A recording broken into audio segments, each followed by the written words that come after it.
everyone, and welcome to a Victober Valentine's Day video. So it is not Victober, but since I have this goal of reading 25 Victorian books this year, will I do it? I don't know, but I just have Victorian literature and the Victorian era more on the brain, and it never occurred to me before to do a special video dedicated to the Victorians and Valentine's Day. And I am going to look a little bit at the history of Valentine's Day, a lot at how the Victorians celebrated, and I do have a few literary references for you. They are few and far between, though. So Valentine's Day is linked to a pagan festival. And the pagan festival traces back to the 6th century BC. And it was linked to Lupercus, who was the mother of Romulus and Remus, if you have read that myth. The one thing I do wonder is I know I've heard people say that Christmas is basically, there were pagan festivals that took place at December the 25th, and then the Christians started holding a celebration of the birth of Christ around that time as a replacement for those festivals. I've heard that debunked multiple times from reliable sources that have really delved into church history. And has said that's not true. So every source that I could find, though, says that the pagan festival came first. And then the Pope, basically, I think it was in the 5th century, I not have it written here? In the 5th century AD, said, hey, we're going to replace this and we're going to celebrate Saint Valentine. So Saint Valentine, or Valentinus, lived during the reign of Emperor Claudius II. And Emperor Claudius II decided that there were not enough men willing to go off to war because they had wives and children, women and children that they were leaving behind. And so he outlawed marriage. He said, if they can't get married, then they will be more motivated to go off to war. And of course, when you outlaw something like that, then there's going to be some pushback. So there were plenty of people who really didn't like being told that they just could not get married. And Valentinus secretly wedded people, which I think is just very, very romantic. But the story has a brutal end. Eventually, the emperor got wind of the fact that he was secretly wedding people and had him beaten and then beheaded. So it makes a ton of sense that he was then sainted eventually. So there's not a ton that we know about him, but that's kind of the basic, everything that I've read and researched. That's what they do know about him, that he was willing to secretly marry people when it was illegal. So then we, go forward hundreds and hundreds of years. And it says that Chaucer was the first to record it as a day of romantic celebration in a 1375 poem, The Parliament of Fowls. And so that's the first time that it's kind of has this romantic connection, which I'm surprised, honestly, it took it that long. If Valentine's Day was going to become a thing, that then it would, because it was someone being willing to secretly marry people. I think that's very romantic.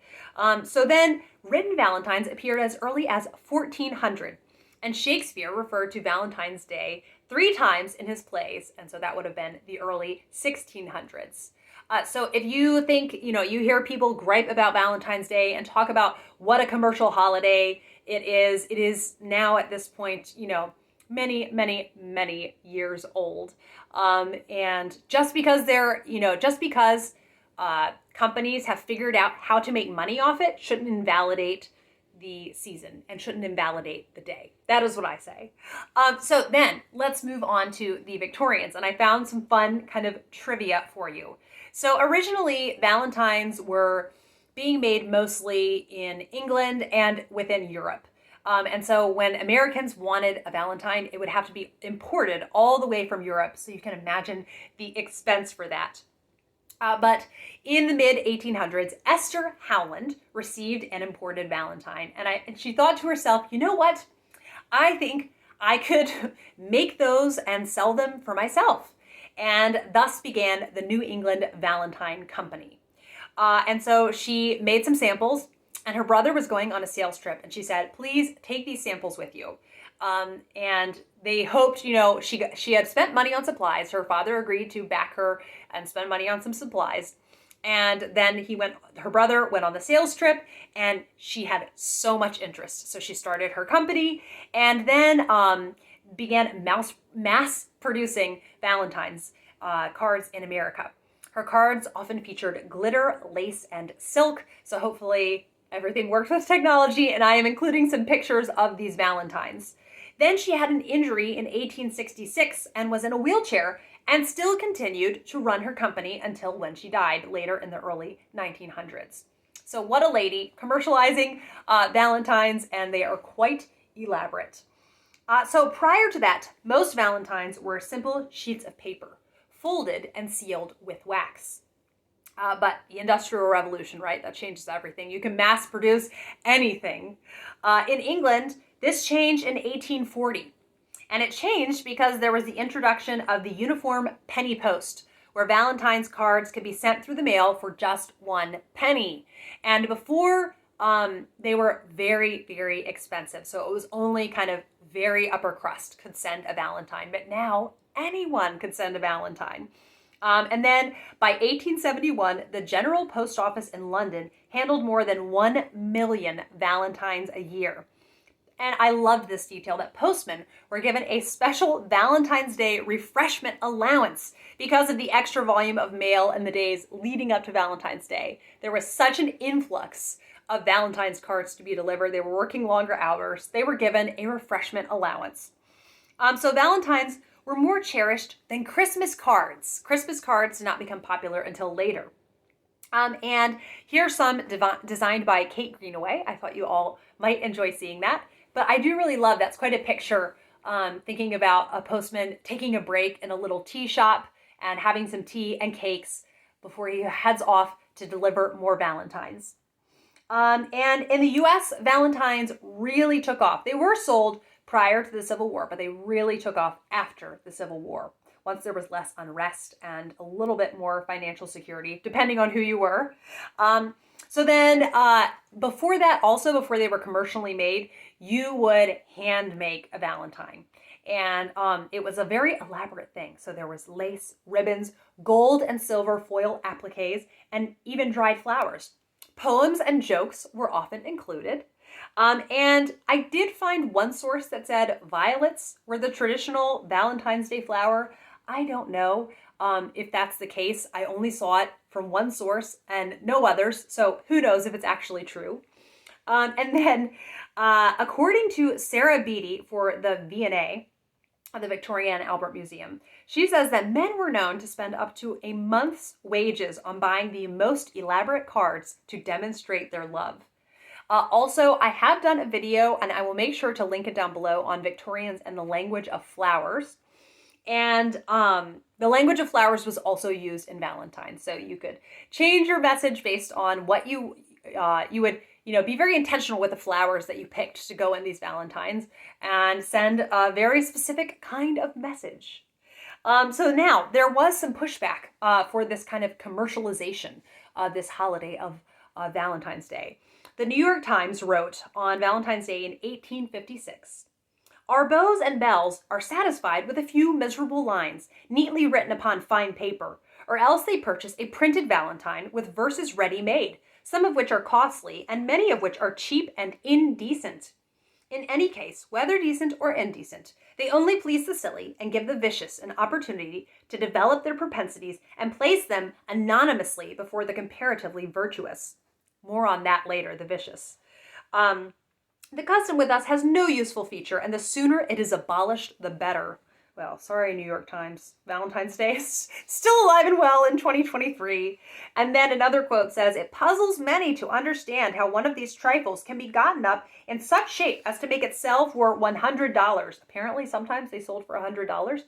But the fact is that even this figure is not by any means the limit of their price. There is a tradition that one of the Broadway dealers not many years ago disposed of no less than 7 Valentines, which cost $500 each, which is absurd, thinking this is in 1856. And it may be safely asserted that if any individual was so simple as to wish to expend 10 times that sum upon one of these missives, some enterprising manufacturer would find a way to accommodate him." It is getting kind of dark. I'm going to turn on a light. Hopefully that helped some. Okay, now, also apparently Queen Victoria did send some to her manservant, John Brown, which there was so much speculation about whether they were romantically involved. But apparently the Valentines seemed extremely platonic, and people were very unimpressed with kind of how platonic they seemed. Okay, now on to an interesting turn of events, and I had forgotten about listening to a podcast episode on Vinegar Valentines, and then it rang a bell once I happened upon some articles about Vinegar Valentines. So the My Victorian Love Letter Time Machine podcast, which is just the production quality is amazing. She has an entire episode on Vinegar Valentines, and I will link it down below, and you will want to give it a listen if you are all interested in Victorian history. So you could send a Vinegar Valentine to an unwanted suitor or even an enemy. So in the first post from the New York Times, they said they only please the silly and give the vicious an opportunity to develop their propensities and place them anonymously before the comparatively virtuous. So they were referencing Vinegar Valentines, and you always sent these anonymously. And then the kicker for me is that you sent them via penny post, and the recipient, if they wanted to read it, they had to pay a penny to get a nasty Valentine. I think, you would hope, maybe it will be a nice one. I'll read you a couple of the rhymes that happen with them. To my Valentine, 'tis a lemon that I had you and bid you now skidoo. Because I love another, there is not a chance for you. And then another apparently shows a woman pouring a bucket of water on a man. Here's a cool reception. Old fellow, you best stop away. But the most outrageous one, which the text is going to be hard to read, but I want you to see the picture and I will read it to you. It says, when a pig's getting slaughtered, the noise that it makes is sweeter by far than your trills and your shakes. And the howling of cats in the backyard at night, compared with your singing's a dream of delight. Your squeals and your howls are such torture to hear. A man almost wishes he had not an ear. If someone would choke you and thus end their pain, hearty thanks for your poor distressed neighbors he'd gain. Isn't that just outrageous? To go out of your way to send that to someone on Valentine's Day. But then it says some estimate that nearly half of Valentines mailed were of the vinegar variety. So maybe it was just a chance to get off some steam when you were very annoyed at someone. I'm not sure. It says there is some evidence that recipients would tear and burn these from shame. The senders were always anonymous, like I said. And I think that then you felt more free to just say whatever you wanted to. And so they were saying, because often they were destroyed when they were received, that there aren't that many that have survived. But I did find some on Google Images. Okay, now as to literary references, there are 4 that I can think of in Victorian literature. And so the first is a very memorable case, and that is in Far from the Madding Crowd by Thomas Hardy. This one, it's just so Valentine's Day meets Thomas Hardy. A Valentine is sent, I will not give spoilers, a Valentine is sent with disastrous consequences. It is such a thoughtless act, which just goes along with everything else that this character does, sending a thoughtless Valentine and having no concept that someone might take it seriously is a part of this. Then also, there is a mix-up with some Valentines in Mr. Harrison's Confessions. And if you have seen the Cranford miniseries, they incorporated the plot lines for Mr. Harrison's Confessions and put them into Cranford. And it's really, it's bad and really bad. And then it's okay because it's Elizabeth Gaskell. So things are resolved, things are fixed, everyone is okay, but it's a little bit painful in the interval. Okay, then I have 2 in diary format. Like I said, there really was not much. And even I was thinking that Charlotte Mary Young, surely with her seasonal awareness and all of her talk about what time of year it is, and each one would have something about Valentine's Day. So I even went on Project Gutenberg and opened up all of her novels and did the Find and Page feature. And the only time the word Valentine was someone calls someone my Valentine. And that was it. It wasn't Valentine's Day or anything. And So nothing. I'm surprised. So she let me down with that. But the first is, I haven't actually read this one yet. So it is A London Child of the 1870s by Molly Hughes. Now this one, Persephone has published this first volume. So the other two in the trilogy, they have not yet published. I don't know if they have plans to. Like I said, I haven't actually read this, but I was skimming it and the word Valentine popped out to me. And I remembered that, and now I can share it with you. So it's from chapter 3, Around the Year. It says, a few definite occasions throughout the year were celebrated, whatever our circumstances or whatever the weather. The earliest of these has now all but died out. February 14th comes and goes unnoticed. But St. Valentine was a reality to us. Why this Christian martyr should be connected with love affairs, no one seems to know. Probably his feast is a survival of a pagan one in spring, like the famous furry in Cornwall. As children, we took full advantages of it and spent our pocket money in buying valentines and sending them, always anonymously. That was de rigueur, to cousins and friends. The little shops near us and the stationers in Upper Street used to fill their windows with the regulation cards. Indeed, they were more than cards, for the better ones consisted of shallow cardboard boxes decorated with paper lace surrounding a colored device of forget-me-not, or a picture of a boy and girl bowing to one another with a verse of sentimental nature below. Some contained a present of a pair of gloves or a purse or a tie. All of us had a Valentine, a sweetheart of some kind, whose name was kept as a dead secret, and there was much fun trying to guess the senders.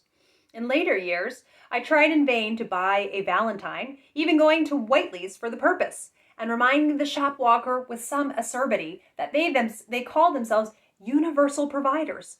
Upon this, he became facetious, and I thought it best to say no more. So that gives me the impression that it seemed she thought it had come out of vogue and wasn't really being talked about anymore. So yes, but then I saw this was published in 1934. So then, she's looking back on that childhood and is in the 1930s. So maybe it did kind of come out of vogue and then it came back in again, more commercial greeting cards. I'm not sure. Okay, then I have two just little snippets from Maud, the Illustrated Diary of a Victorian Woman.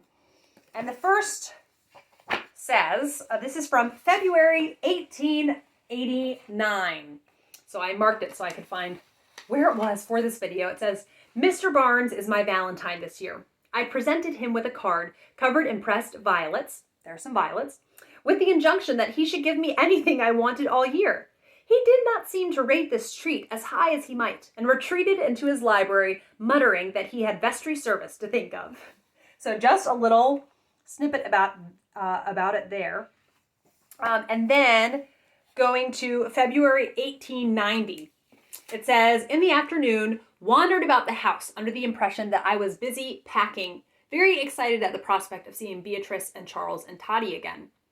Valentine's Day, got the prettiest little brooch, bog oak with pearls from Lillian. Sweet little Nanny gave me a sovereign. It will go towards the fund for Germany, though I did not tell her that. Mr. Barnes very pleased with the card I made him. So again, Mr. Barnes was her Valentine, but she did not end up marrying Mr. Barnes. So very interesting. I hope that you have enjoyed this little look into the Victorians and Valentine's Day. And I hope that you have a very happy Valentine's Day, whether you celebrate it or not. And I will be back with another video soon. Bye.